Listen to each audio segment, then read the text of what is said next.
2025 সালের FIFA club বিশ্বকাপের জন্য 34 সদস্যের স্কোয়াড ঘোষণা করেছে রিয়াল মাদ্রিদ। আগামী সপ্তাহ থেকে যুক্তরাষ্ট্রে অনুষ্ঠিতব্য টুর্নামেন্টে নতুন কোচ সাভি আলোনসোর অধীনে খেলবে ইউরোপের অন্যতম সফল ক্লাবটি। বিশ্ব ফুটবলের রিয়াল মাদ্রিদের নাম মানেই এক আভিজাত্য। 15 বারের চ্যাম্পিয়ন্স লিগ জয়ী এই স্প্যানিশ ক্লাবটি আগের চেয়ে এবার ভিন্ন পরিস্থিতিতে মাঠে নামছে, কারণ ফিফার নতুন ফরম্যাটে এই প্রতিযোগিতায় অংশ নিচ্ছে 6টি মহাদেশীয় কনফেডারেশন থেকে নির্বাচিত হওয়া 32টি দল। আর এমন বড় আসরে নিজেদের আধিপত্য প্রমাণ করতেই প্রস্তুতি নিচ্ছে মাদ্রিদ। সাম্প্রতিক মৌসুমে কিছুটা বিবর্ণ থাকলেও স্কোয়াডের তারকা সমারোহ এবং ঐতিহাসিক সাফল্যের পরিপ্রেক্ষিতে রিয়াল মাদ্রিদ অবশ্যই শিরোপার অন্যতম দাবিদার। কোচ সাভি আলোনসোর অধীনে এটি হবে তার প্রথম বড় টুর্নামেন্ট।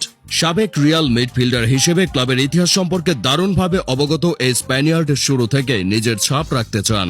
এই টুর্নামেন্টের জন্য ঘোষিত 34 সদস্যের দলে জায়গা পেয়েছেন অভিজ্ঞতা, তারুণ্য এবং নতুন চুক্তিতে আসা খেলোয়াড়রা।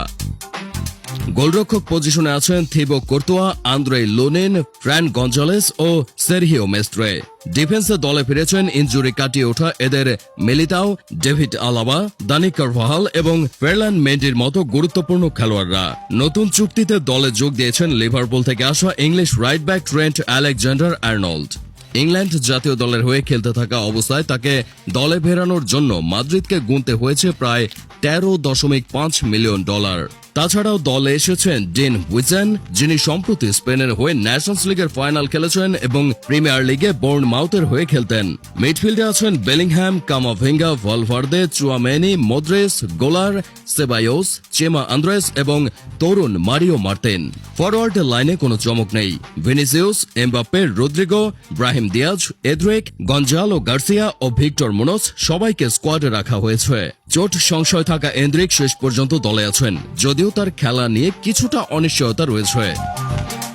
অন্যদিকে ক্লাবের দুই অভিজ্ঞ সৈনিক লুকা মদ্রিচ ও লুকাস ভাস্কেস, যাদের চুক্তি জুন শেষে শেষ হয়ে যাচ্ছে, তাদেরকে শেষবারের মতো রিয়ালের জার্সিতে দেখা যাবে এই টুর্নামেন্টে।